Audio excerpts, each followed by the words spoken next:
The Warden's Curse by Tiny. One gaze. One gaze is all it takes, and the Warden has you for all eternity. You'll find it best to avoid his light, lest you become his undying, unthinking slave.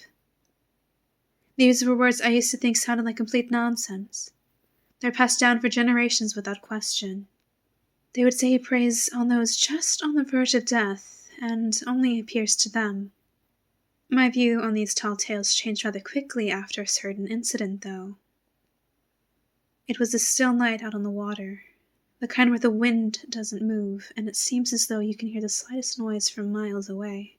The only thing breaking the silence were the trees rustling every now and then, when I'm assuming a bat had landed on them. There were even no crickets this night, which was odd. Most people would find a night like that rather terrifying, but I found it calming. That is, until I felt a slight bump on the bottom of the boat.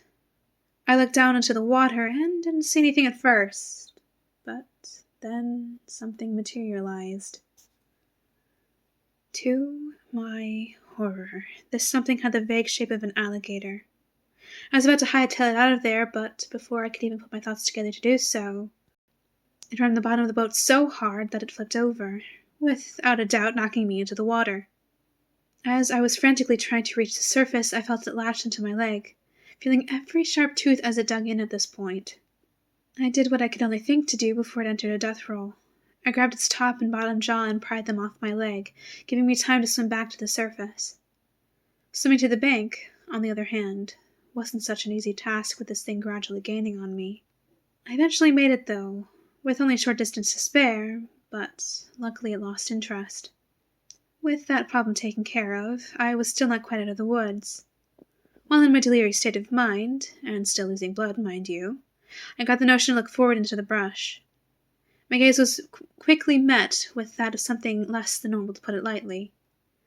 It was a tall, dark figure slowly rising out of the marsh in the distance.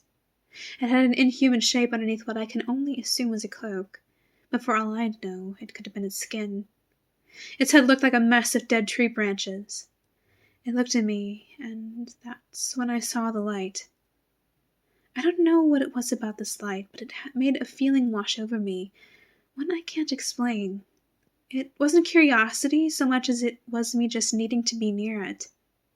Soon enough I would be near it, because the figure was now making its way towards me. The feeling was getting stronger as it approached, and my vision was reducing. Now, from what I could still see, there were other forms coming out of the marsh.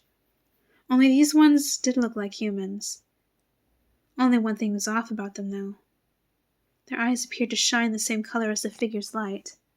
They seemed to be mimicking its movements. It was almost as if they had no other choice. I soon snapped out of my trance and realized the peril I was in if I let this thing get to me. Not wanting to become like them, I started yelling for help. And, to my surprise, I was met with a response. Apparently, I wasn't the only boater out that night. Someone soon came to my aid, and as they loaded me in their car, after applying some basic first aid, that is, I looked back into the marsh and didn't see a single creature in sight. Relieved, I finally let my heart stop pounding. That is, until she asked me what happened, and I told her everything, even the crazy stuff. After that, I saw her face go from contentment to being drained of all color. She then relayed a story to me that made my heart jump. The story was of how during the aftermath of a car crash she had a few years back, she had seen the exact same creatures, beckoning her.